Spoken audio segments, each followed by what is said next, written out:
So, imagine for a second that you are planning this massive high-stakes project. You spend months mapping out the architecture. Right, like getting every single detail perfect on paper. Exactly. You bring in the best consultants. You execute every single step exactly as it was drawn up on the whiteboard. And the math adds up. The blueprint is totally flawless. Yeah, but then you sit back and watch the whole thing spectacularly, inexplicably fail. I mean, it completely defies all logic. It breaks your brain a little bit because, you did everything right, but the universe still gave you the wrong answer. It is the ultimate paradox. And that bizarre, infuriating reality is exactly what we are going to be exploring with you today in this deep dive. It really is. We build these incredibly sophisticated systems to eliminate variables, to guarantee success, but those systems rely on human beings. And human beings are inherently chaotic. Exactly, which is why we're taking a close look at the 2026 World Cup's Group D today. We're looking at a huge statistical anomaly and just a wild psychological roller coaster involving Turkey, Paraguay, and the tournament co-host, the United States. Right, because we are looking at a sequence of matches that forces us to question everything we know about tactical planning versus human execution. At what point does the data just stop mattering? To figure this out, we are digging into a massive stack of sources today. I mean, we've got everything. We are pulling from the raw, emotional fallout in post-match Reddit threads, live play-by-play blogs from The Guardian. A very revealing press conference report from The Independent, too. Yes, and we're pairing all of that with granular player data from Kill Now, referee profiles from Athlon Sports, player ratings from Sports Dunia, and some really in-depth tactical YouTube transcripts. It's a lot of material, but our mission here is to dissect that collision between perfect tactical setups and the messy, completely unpredictable reality of human psychology. We'll also look at how hypersurveillance is changing the sport, and what happens when a manager's perfectly logical experiment results in some truly bizarre locker room psychology. So, to really understand the chaos of the United States' final group stage match against Turkey, we first need to establish the psychological state of the Turkish team. Right, we have to rewind. Exactly. We have to go back to June 19th and look at the game that broke them, both statistically and emotionally. Let's set the scene for you. It's Levi Stadium in the San Francisco Bay Area. You've got 68,827 fans in the stands. Turkey versus Paraguay. And this match starts with an absolute shock to the system. Yeah, barely a minute after the opening whistle, Paraguay's Matias Galarza scores a stunning goal. 65 seconds in, and Turkey is already trailing. Which is a nightmare start. Oh, absolutely. Yeah. But what happens from the 66th second onward is what makes this match a historic case study, because Turkey put on an absolute tactical clinic. Orchestrated by their coach, Vincenzo Montella, right? Yes. They deployed this highly sophisticated 3+1 build-up structure. Okay, stop right there, because that sounds like a math equation. Walk us through the actual mechanics of that. What does a 3+1 actually look like on the grass? So it's essentially spatial geometry designed to confuse the opponent's press. One midfielder intentionally drops deep, positioning himself right alongside the two center backs. Okay, I'm curious. That creates a really stable three-man foundation at the back, plus a central pivot player slightly ahead of them. That's the +1. Got it. Because that base is so numerically secure, Turkey could push their fullbacks incredibly high up the pitch. Specifically, they used Ferdi Kadıoğlu as an inverted fullback. Meaning, instead of doing what a traditional fullback does, running in a straight line up and down the sideline, he's cutting directly into the center of the midfield. Exactly. And that lateral movement creates total chaos for a defensive structure. The opposing wingers and midfielders suddenly face this massive dilemma. Do they follow him? Right. Do they follow Kadıoğlu into the center and completely abandon their defensive zone on the flank? Or do they let him go and suddenly find themselves totally outnumbered in the middle of the park? And while he's causing those numerical overloads in the center, Arda Güler is operating as a free-floating number 10. Yeah, which is just lethal. For those who don't obsess over tactical jargon, a number 10 is usually your primary playmaker, right? The creative engine. But making him free-floating means he doesn't have a fixed position. He's essentially a ghost, just roaming the pitch to find tiny pockets of space created by all the chaos Kadıoğlu is causing. On paper, it sounds completely unstoppable. And based on the tactical framework, it actually generated an unbelievable volume of chances. The underlying metrics are genuinely staggering. Let's look at expected goals, or XG. That's the metric that calculates the mathematical probability of a shot resulting in a goal, Right. based on thousands of historical attempts from that specific location. Exactly. Turkey's XG climbed to 2.12. They had 50 touches inside the Paraguayan penalty box. Captain Hakan Çalhanoğlu took 6 shots, all by himself. And Mert Muldur hit the crossbar from a set piece. But wait, if they had 50 touches inside the opponent's box, the laws of probability dictate that one of those has to accidentally trickle in, right? You would think so. I mean, having 50 touches in the box without scoring is like breaking into a bank vault, holding the gold in your hands, and just walking out empty-handed. Yeah. How does a professional squad just miss the net that many times? Well, that is the record-breaking statistical impossibility we are looking at. Across 2 games, including their previous loss to Australia, Turkey registered 62 attempts at goal without scoring. 62. 62. It is a World Cup record for the most efforts without a goal in a 2-match span. The tactical system worked flawlessly to get them the ball in dangerous areas, but the final execution just evaporated. It really forces us to look past the tactics and into the physiology. Like, if you've ever been prepping for a massive presentation at work, you rehearse it 100 times, you know the material cold. Right. But the moment you stand up in front of the board of directors, your mind goes blank and your voice shakes. You experience a total physiological betrayal. Isn't that a perfect parallel?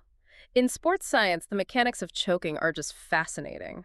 Striking a football cleanly is a highly automated process for elite players. Is deeply ingrained muscle memory. But as the clock ticks down and the frustration of 50 touches without a goal just mounts, the pressure shifts the brain's activity.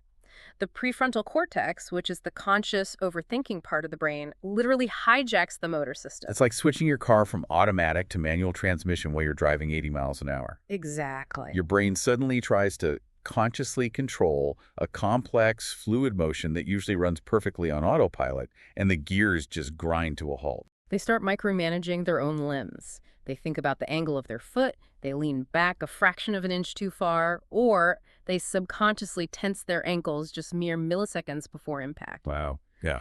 Tactics can manipulate the opposition to give a striker a clear sight of goal, but the system cannot override a player's nervous system when sheer desperation sets in. What makes this even more baffling is that Turkey was actually handed a massive advantage right before halftime, which arguably amplified that desperation. Oh, absolutely. In the 3rd minute of first-half stoppage time, Paraguay's Miguel Almirón is shown a straight red card. But he didn't commit a violent foul. He wasn't reckless with a tackle. No, and this is where the story shifts into a much larger debate about hypersurveillance in sports. Almirón was given a straight red card by referee Ivan Barton following a direct intervention by the VAR, the video assistant referee. And the offense. He covered his mouth with his hand during a heated face-to-face argument with Turkey's Mert Muldur. He got sent off for the physical act of putting his hand over his mouth.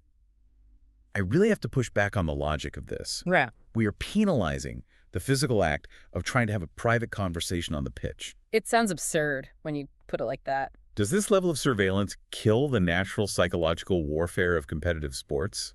Are we treating these players like reality TV stars, stripping them of the ability to vent frustration or secretly communicate without the whole world analyzing their lips? Well, the county perspective, which is what drove FIFA to implement this, is rooted in duty of care. This is the first World Cup enforcement of a highly controversial new regulation, colloquially known as the Vinicius Rule. Right. It strictly bans players from covering their mouths with their hands or jerseys during altercations. Because historically, the pitch operated as an isolated environment where players could and did hurl severe racial abuse or highly toxic threats at one another. Knowing the cameras couldn't pick up the audio and their hands hid their lips. Exactly. So the objective of this rule is total transparency for the cameras to eradicate that hidden abuse. Okay, so it's an extreme measure designed to police an extreme problem.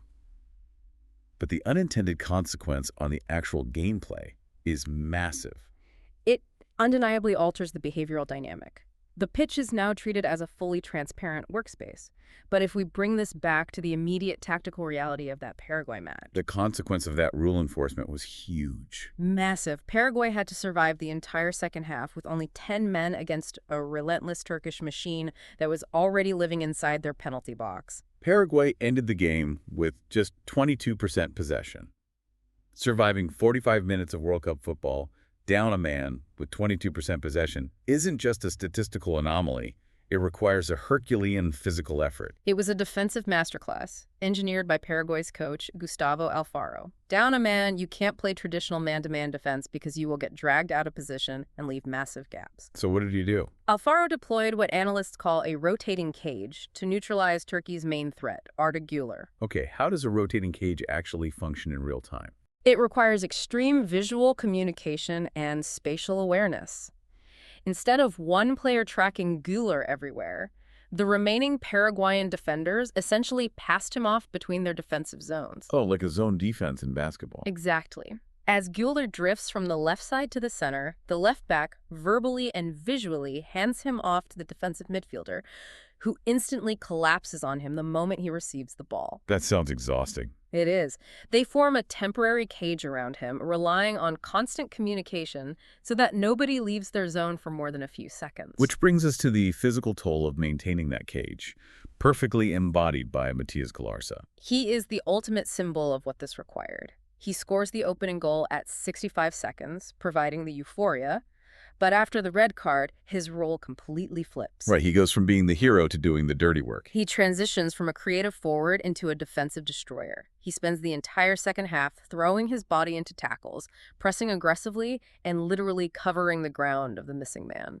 We spend all this time analyzing expected goals and passing networks, but eventually, biology always wins. Always. Lactic acid floods the muscles. In the 91st minute, Galarza physically collapsed. His body entirely overrode his tactical programming. Wow. He couldn't stand up, let alone run. He was stretchered off the pitch in tears. It wasn't about spatial geometry anymore. It was pure biological failure in the successful pursuit of victory. So Turkey leaves that Paraguay match completely shattered. They are mathematically eliminated. They are emotionally exhausted. Their record-breaking shot streak yielded absolutely nothing. Yeah, it's a brutal spot to be in. You would assume they'd be an incredibly easy target for a well-rested United States team just a few days later on June 25th in Los Angeles. But this is exactly where data and logic fail us again. Because playing a team with absolutely nothing left to lose is completely different than playing a team with everything on the line. Exactly. Context is crucial for this matchup. On paper, it's a dead rubber. The U.S. has already clinched the top spot in Group D, and Turkey is already booking their flights home.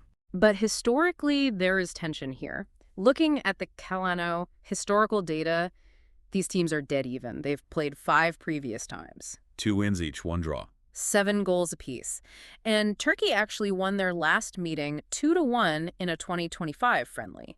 Add to that, this match is overseen by the strict Algerian referee Mustafa Gorbal. Right, who averages almost 4 yellow cards a game and is known for heavy reliance on VAR interventions. Taking all of that into account, U.S. coach Mauricio Pochettino makes a completely logical decision for tournament management. He runs an experiment. He fields a B team, making 9 changes to the starting lineup. Handing 8 different players their first ever World Cup starts. But why mess with the chemistry of a winning team, though? Because the World Cup is a war of attrition. You rest your primary starters to avoid muscle fatigue. You protect key players from picking up yellow cards that could result in a suspension. And you avoid the risk of injury before the high-stakes knockout rounds. From a spreadsheet perspective, it is the only correct move. And for a few minutes, the spreadsheet looked like a genius. Austin Trusty scored for the U.S. in the 3rd minute. But then, the psychological block that haunted Turkey against Paraguay just vanished. The pressure was off. In the 10th minute, Arda Güler found the back of the net, breaking a staggering 24-year World Cup goal drought for the Turkish national team. The floodgates opened. Orkun Kökçü put Turkey up 2-1. The U.S. managed to claw back into it when their standout player of the match, midfielder Sebastian Berhalter, who earned a massive 9.2 out of 10 rating, by the way. Yeah, he equalized in the 49th minute. It's 2-2. The B team is holding their own. We are cruising toward a respectable draw. Until the 98th minute. 8 minutes into stoppage time, disaster strikes for the U.S. Kaan Ayhan scores a dramatic winner for Turkey with essentially the last kick of the game. We have to talk about the structural reality of those final minutes, though, because the U.S. was basically playing with 10.5 men. Austin Trusty had suffered a bad ankle injury, but Pochettino had already used all of his allowed substitutions. Right, he was trapped. Trusty couldn't be taken off, so he was just hobbling around the pitch, trying to take up space. Turkey recognized that structural weakness. They exploited a compromised defensive line in the dying seconds. Losing a game like this is like a high school junior varsity squad losing a scrimmage to a varsity team. You know the stakes are low. You know it's a rotated squad. Yeah, but still. But giving up a 98th minute winner when you are technically a man down is a brutal psychological gut punch to take into the locker room right before the knockout stages begin. Which perfectly explains why a mathematically meaningless game triggered such a bizarre, intense cascade of reactions. If we look at the fallout, the clash of expectations is fascinating. The post-match Reddit threads were a wild study in contrasts. Some Turkish fans found immense pride in the result. They finally got their goals. Exactly. One user even quoted a Turkish proverb saying, "Focus on the filled side of the glass, not the empty." They were going home, but they broke the curse. The U.S. fan base, however, was incredibly anxious. Oh, they were furious. They were calling the defensive display sad. They were warning that if the team loses concentration like that, it spells absolute doom for their upcoming round of 32 match against Bosnia and Herzegovina. In Santa Clara, right. Yeah.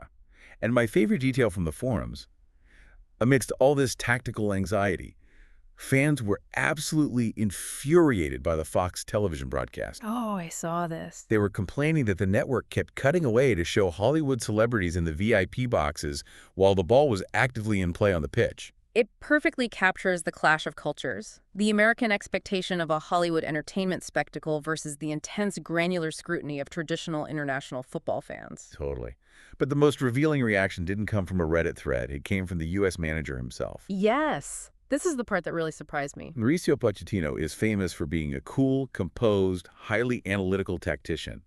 But he walks into the press conference in the Los Angeles Stadium underbelly, and he is visibly irritated.